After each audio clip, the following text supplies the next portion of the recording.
Langit di atas Gunung Lawu mulai mendung saat rombongan pendaki dari Solo mendaki melalui jalur Cemoro Kandang. Di antara mereka ada yang tertawa, ada pula yang mematung dalam diam, merasa seperti diawasi.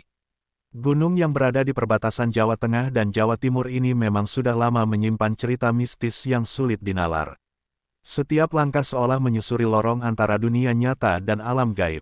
Di tengah rombongan itu, Bagas Pramudya, seorang relawan SAR berpengalaman, membawa kompas tua yang selalu menemaninya.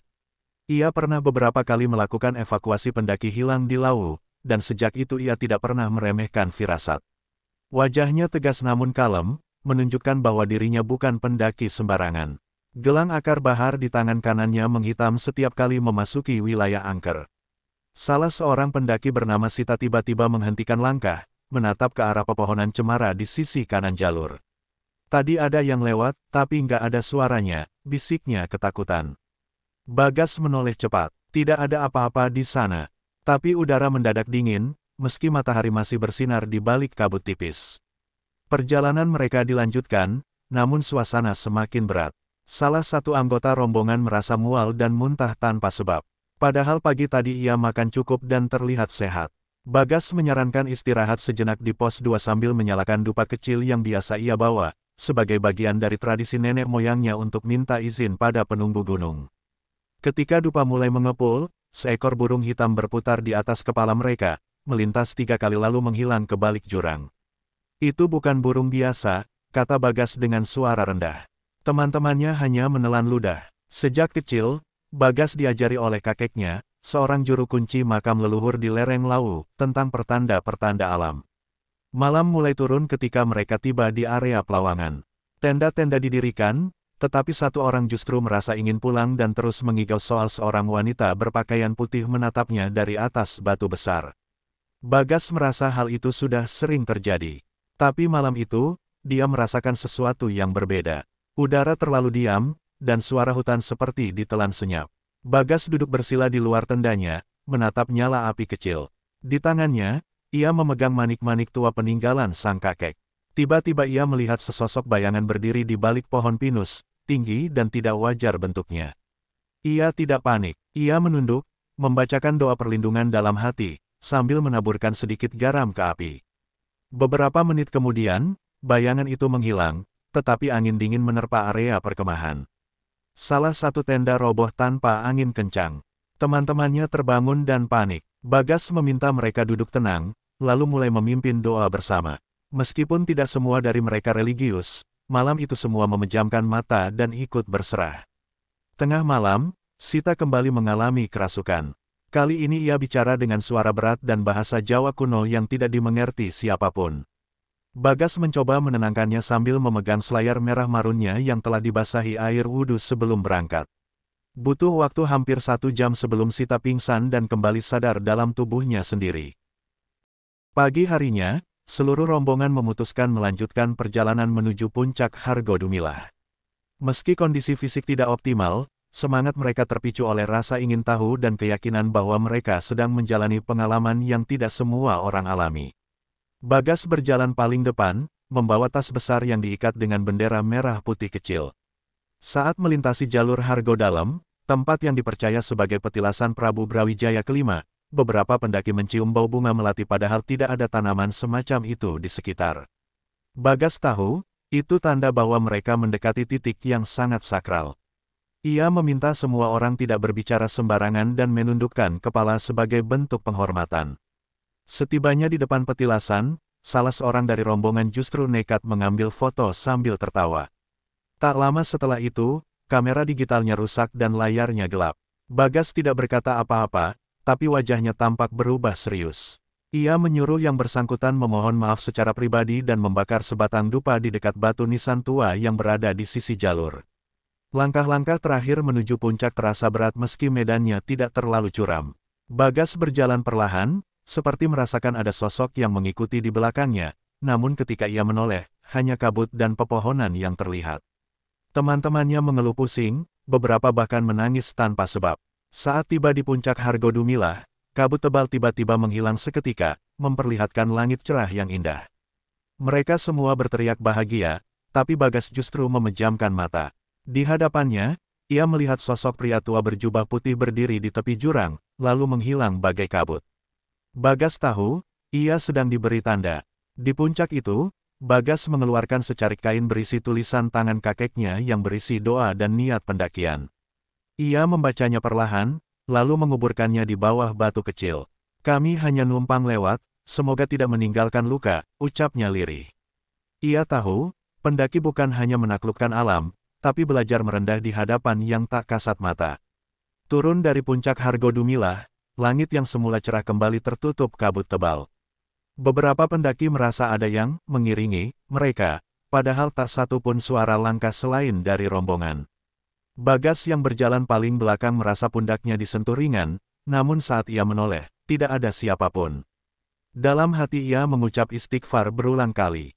Di jalur sempit antara Hargo Dalam dan pos Sendang Derajat, salah satu pendaki laki-laki, Raka, mendadak berteriak seperti melihat sesuatu. Ia tersungkur dan berkata bahwa seorang perempuan berpakaian pengantin berdiri menunggu mereka di jalur turun. Bagas segera mengambil langkah sigap, mengikatkan gelang akar bahar di tangan Raka sambil membacakan doa pelindung. Mereka memilih beristirahat sejenak di dekat Sendang Derajat, sebuah sumber mata air kecil yang diyakini oleh masyarakat sekitar sebagai tempat bersuci para leluhur.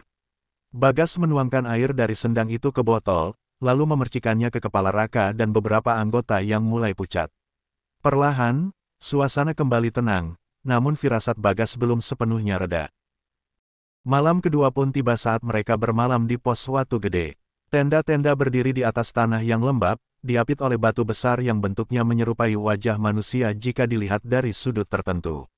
Seorang anggota pendaki yang baru pertama kali ikut naik gunung, Mira, merasa tidak bisa tidur. Ia mendengar suara gamelan samar-samar dari arah lembah. Bagas yang duduk sambil memeriksa peralatan tenda segera menengok ke arah Mira yang ketakutan.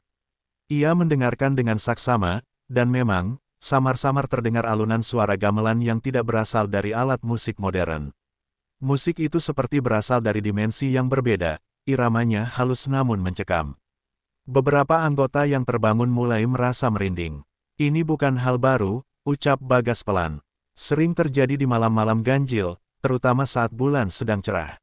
Ia meminta semuanya tetap berada di dalam tenda, menutup rapat pintu dan tidak berbicara sembarangan. Sementara itu, ia sendiri mengelilingi perkemahan sambil menaburkan garam dan menyalakan dupa kecil yang ia simpan untuk kondisi seperti ini. Keesokan paginya, mereka melanjutkan perjalanan turun menuju jalur Cemoro Sewu, jalur yang terkenal lebih terjal tapi cepat. Namun belum lama berjalan, salah satu dari mereka, Tegar, mengaku melihat bayangan aneh di antara pepohonan, sosok tinggi berwarna abu-abu dengan mata menyala merah. Bagas tak mengomentari, hanya memberi isyarat agar terus berjalan dan tidak menoleh. Langkah demi langkah, rombongan mulai terpisah. Kabut semakin tebal dan membuat jarak pandang hanya 2 meter. Bagas segera meniup peluit panjang 3 kali, tanda darurat. Suara sahut menyahut mulai terdengar dari rombongan lain yang tersesat dalam kabut. Beberapa pendaki mengaku melihat jalan yang berulang-ulang, seperti berjalan di tempat yang sama terus-menerus. Bagas berhenti di bawah pohon pinus besar dan mengeluarkan peta jalur manualnya. Ia lalu membacakan sebuah mantra Jawa yang diajarkan sang kakek agar terhindar dari ilusi gaib di hutan. Perlahan, kabut mulai tersibak, seolah memberi jalan. Satu persatu rombongan mulai kembali berkumpul, dan Tegar, yang tadinya terpisah paling jauh, menangis tanpa suara, memegang bahu Bagas erat-erat. Setelah berhasil melewati kawasan rawan ilusi, mereka tiba di pos Watu Gede bagian bawah. Di tempat ini pernah terjadi kecelakaan tragis beberapa tahun lalu, di mana seorang pendaki terpeleset dan hilang selama 5 hari sebelum ditemukan selamat, namun berubah secara kejiwaan. Bagas tahu kisah ini karena ia adalah salah satu relawan yang mengevakuasi pendaki tersebut. Ia masih ingat jelas bagaimana pendaki itu saat ditemukan, tubuhnya dipenuhi luka ringan namun kedua matanya kosong, tidak mengenali siapapun. Sejak saat itu, Bagas merasa ada semacam panggilan dari Gunung Lawu, bukan hanya sebagai medan pendakian, tapi medan pengabdian. Ia merasa setiap kejadian bukanlah kebetulan, dan dirinya ditakdirkan untuk memahami hal-hal yang tak tampak. Di pos itu, Bagas menuliskan catatan kecil di buku log relawan, jalur normal, kabut pekat, gangguan non-fisik masih intens di titik koordinat 7.6471S, 111.1867E. Ia tahu, laporan seperti ini tidak akan masuk ke data resmi, tapi bagi mereka yang pernah mengalami sendiri, catatan itu bisa menjadi panduan penyelamat. Sementara itu, langit mulai cerah, seakan Lawu memberi izin untuk turun. Saat mereka tiba kembali di base camp Cemoro Sewu, suasana begitu berbeda. Terasa lega, namun sebagian dari mereka menyadari bahwa pengalaman ini akan terus teringat seumur hidup. Beberapa pendaki yang sebelumnya tidak percaya hal mistis kini menjadi lebih rendah hati. Mereka tidak hanya mendaki gunung, tetapi juga telah menapaki sisi tak kasat mata dari kehidupan. Bagas duduk di bangku kayu depan warung kecil milik Bu Murni, penjaga base camp yang sudah puluhan tahun melayani para pendaki. "Kamu lagi-lagi selamat, Mas Bagas," katanya sambil menyuguhkan kopi panas. Bagas hanya mengangguk, matanya menatap hutan lebat di balik warung. Ia tahu, Lawu belum selesai mengajarkannya. Sebelum pulang, Bagas menuliskan satu kalimat pada buku tamu base camp, "Jangan mendaki untuk menaklukkan, tapi untuk memahami." Ia lalu memandang gelang akar bahar di tangannya yang kini kembali berwarna gelap pekat. Hatinya tenang, namun ia sadar, panggilan Gunung Lawu tidak akan pernah benar-benar berhenti. Masih banyak misteri menanti untuk ditemukan, atau dihindari. Beberapa hari setelah turun dari Gunung Lawu, Bagas kembali ke rumahnya di Karanganyar. Rumah tua peninggalan kakeknya itu terletak tak jauh dari lereng gunung. Di ruang tengah, tergantung sebuah lukisan kuno, sosok pria bersorban putih duduk bersila di tengah kabut. Itu adalah kakek Bagas, Ki Jayeng Raga, juru kunci Lawu era 1970-an. Ia wafat dengan jenazah utuh meski sudah 3 hari hilang di gunung. Bagas membuka lemari kayu tua dan mengambil satu kotak besi berukir. Di dalamnya tersimpan kitab kuno beraksara Jawa, milik sang kakek, berisi catatan pengalaman spiritual selama bertugas di gunung. Di antara catatan itu tertulis satu bagian penting, hanya mereka yang bersih hatinya yang bisa kembali saat dipanggil. Bagas membaca kalimat itu berulang-ulang, lalu menutup kitab dengan tenang. Sejak kecil, Bagas telah diajari oleh kakeknya cara membaca tanda-tanda alam, perubahan angin, bau tanah, dan suara hewan. Ki Jayeng percaya bahwa Gunung Lawu adalah batas antara dunia manusia dan para penjaga alam. Kini, setelah dewasa dan menjadi relawan SAR, Bagas mulai menyadari bahwa ilmu itu bukan sekadar tradisi tua, melainkan kunci keselamatan yang nyata. Kabar tentang pendakian terakhir Bagas menyebar luas di kalangan komunitas pendaki. Banyak yang menghubunginya untuk bertanya tentang kabut, suara gamelan, dan sosok wanita putih. Sebagian dari mereka mengaku mengalami kejadian serupa di waktu yang berbeda. Mereka semua punya satu kesamaan, tidak bisa menjelaskan dengan logika, tapi yakin apa yang mereka lihat benar adanya. Suatu sore, Bagas dihubungi oleh seorang dosen antropologi dari Yogyakarta yang sedang meneliti mitos-mitos gunung di Jawa. Dosen itu mengajak Bagas berdiskusi tentang Gunung Lawu dan pengaruhnya terhadap kebudayaan lokal. Dalam pertemuan mereka, Bagas menunjukkan kitab tua kakeknya dan menjelaskan bagaimana ilmu gaib dan pengalaman nyata saling berkelindan dalam pendakian. Dosen tersebut terkejut ketika mengetahui bahwa sebagian besar kejadian mistis yang dialami pendaki ternyata memiliki pola yang konsisten. Misalnya, munculnya suara gamelan, sosok penari wanita, dan ilusi jalan berulang. Ia kemudian menawarkan kerjasama untuk membuat jurnal ilmiah berbasis pengalaman lapangan Bagas. Namun Bagas menolak. Beberapa hal tidak ditulis untuk dibaca, tapi untuk dijaga, ujarnya tenang. Bagas kembali naik ke Gunung Lawu sebulan kemudian, kali ini bukan sebagai pendaki, tetapi untuk upacara adat Suran, sebuah ritual tahunan yang dilakukan warga sekitar. Ia ikut bersama para sesepuh dan juru kunci yang naik membawa sesajen dan doa. Di jalur pendakian, tak ada suara gaduh seperti biasanya, hanya lantunan doa dan aroma kemenyan yang mengalun perlahan.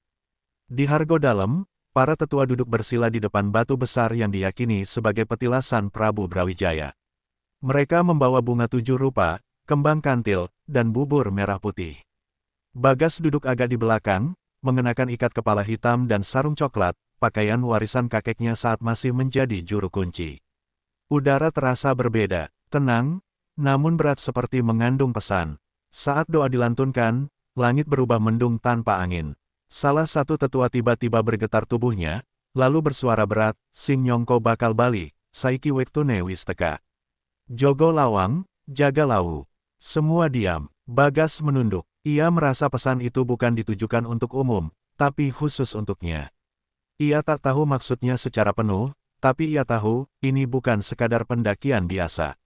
Setelah upacara selesai, Bagas kembali turun dan memilih tinggal di rumah selama beberapa minggu. Ia merenung tentang pesan yang diterimanya di atas gunung. Apakah maksudnya ia harus menjadi juru kunci berikutnya? Apakah itu tugas yang bisa ia emban, di tengah dunia modern yang semakin meninggalkan tradisi dan kepercayaan tua? Ia mengunjungi makam Ki Jayeng Raga, yang terletak di tengah hutan kecil, diapit pohon aren dan bunga kantil liar. Di makam itu, Bagas duduk dan berdoa. Angin berembus pelan. Dalam keheningan, ia mendengar suara sang kakek dalam pikirannya, "Kulo boten derek zaman, nanging derek jati diri." Bagas membuka mata, mengangguk perlahan. Ia tahu kini, bahwa warisan bukan tentang darah, tapi pengabdian. Malam itu, Bagas menulis dalam buku catatan kecilnya, gunung bukan hanya batu dan tanah, tapi juga rahasia, peringatan, dan pengasuhan. Ia tak tahu apa yang akan terjadi ke depan, tapi ia siap. Karena ia bukan lagi sekadar pendaki, melainkan penjaga jalur, pelanjut garis, dan saksi hidup dari tabir yang perlahan-lahan mulai terbuka di Gunung Lawu. Pada suatu malam Jumat Kliwon, Bagas kembali mendaki seorang diri.